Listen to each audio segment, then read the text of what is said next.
house we lived in was really 3 stories, beautiful farmhouse. The third one was more of not a livable, it's like attics and so forth, with that's where the bats lived, millions of bats. But we enjoyed that. That was a beautiful home. And so did you share bedrooms, or did everyone have their own room? Or? No, the bedrooms were this like huge, 10-foot ceilings.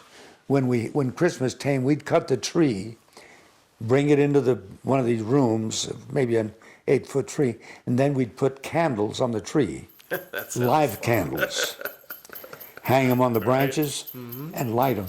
And the kids say, "Dad, you would light the candles?" And I think of it now, wow, this is not. But anyhow, we survived.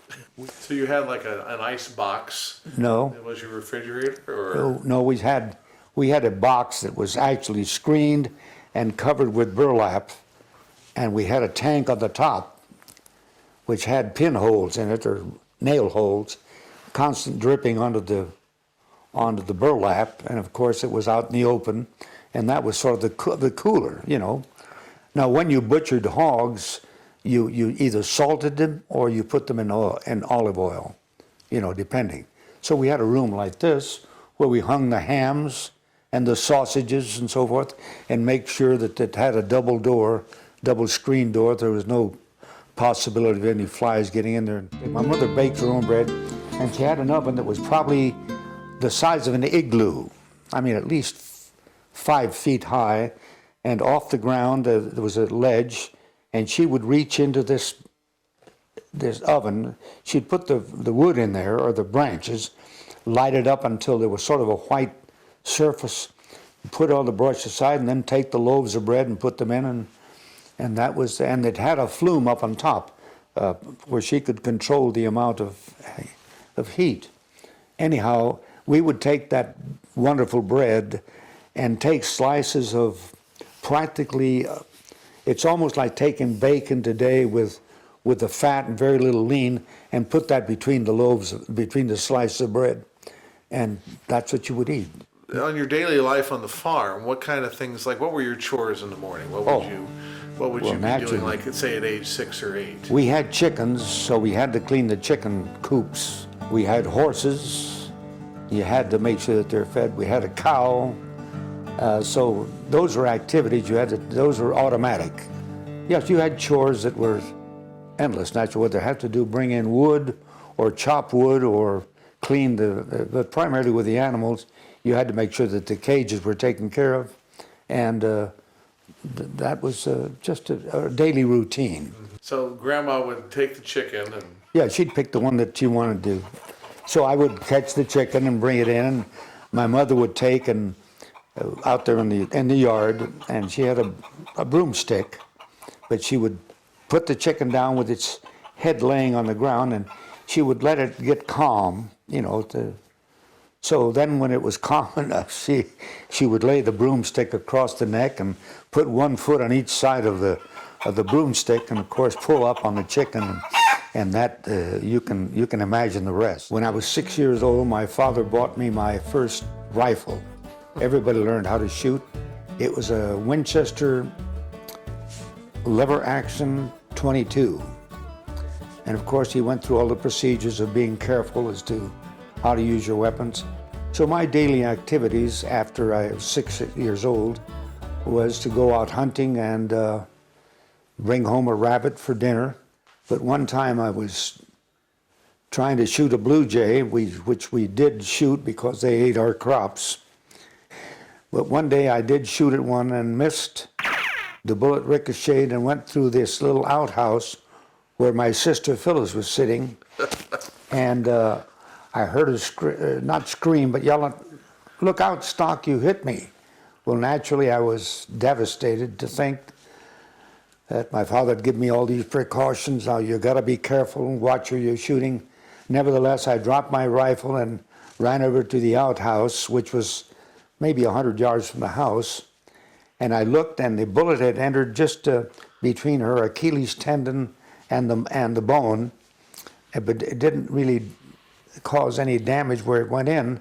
But where it went out, it splayed into a pretty nasty looking group. Anyhow, we ran to the house. I don't know if she'd finished her duties or not, but my father was not there that day. He was in town. So naturally, I was devastated that I had failed. So I went into the bedroom and got under the covers, and it was a summer day, very hot. Late in the afternoon, my father finally came home, and I could hear the Model A Ford coming up that long road to our ranch. Anyhow, shortly afterwards, my mother came in and said, "Eustaquio, your father wants to talk to you."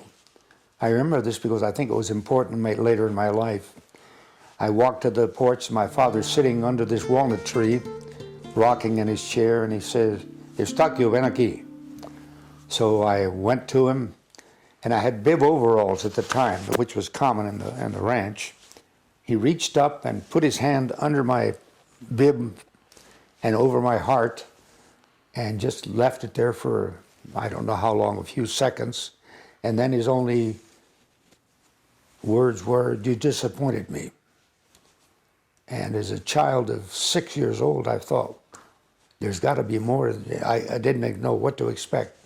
Nevertheless, he never took my gun away, never mentioned it again. And of course, the most disappointed people in this whole affair were my 5 sisters, because they wanted me to really see some blood. It never happened.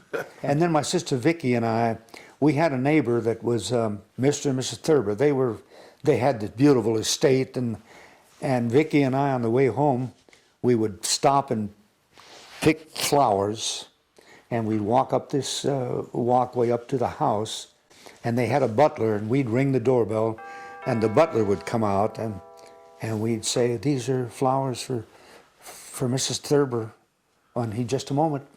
He'd go in and get the lady of the house, and invariably we'd get candy. It was. So thank you so much. You guys knew. Vicky and I knew how to work that. I tell her now, boy, isn't that something? How kids are little connivers. Yeah. We attended a small schoolhouse, which was about 1.5 miles from the ranch. It was a single-room schoolhouse, and we had a teacher, and there were a total of 20 students in that year in the class. That included grades 1 through the 8th. Our teacher was Mrs. Pleasance. Most of the students were Rodriguez, Cortez, Sanchez. There was only one foreigner, as we used to say, in the class named Pleasance. But the teacher did not speak Spanish, and all of us learned Spanish first and English. But she just turned you loose with your little mate and say, "Here's the assignment," and she never bothered to try to speak Spanish, so we all just learned English from our fellow students. And even though she was taking care of 8 grades in one classroom, and the classroom probably twice as large as this room, with an iron stove in it, and grades 1 through 8. The front row was first grade and so forth. And some of the kids, the Rubios and the Lopezes, they had a little burro, a little donkey, that they rode to school, and when they'd come past our place, Vicky, myself, and Mary wasn't there, Phyllis, a lot of us would hop on the little thing. It was just a small donkey, and but it would get to a place on the way to school. There was a wooden bridge, and it would just put its feet out like that, or its hooves, and we would pushing, and it wouldn't go across the bridge. So we'd take the rope, go down to there was a running river, a little brook, and we'd tie it to a tree, leave it there, and we'd go on to school. And on the way back from school, we'd untie it, and we'd get. But I was just thinking that poor animal. Sometimes there'd be 4 or 5 of us trying to hop on this little. And I remember I got a prize in first grade on Mother's Day. I wrote a little poem that the county gave me a ribbon for. It was, "It's mother dear we love so true. She tells us stories all night through, and then she'll say, "Dears, go to sleep," and kisses each one's little red cheek. I don't know where the red cheek came from, but nonetheless, I still remember that.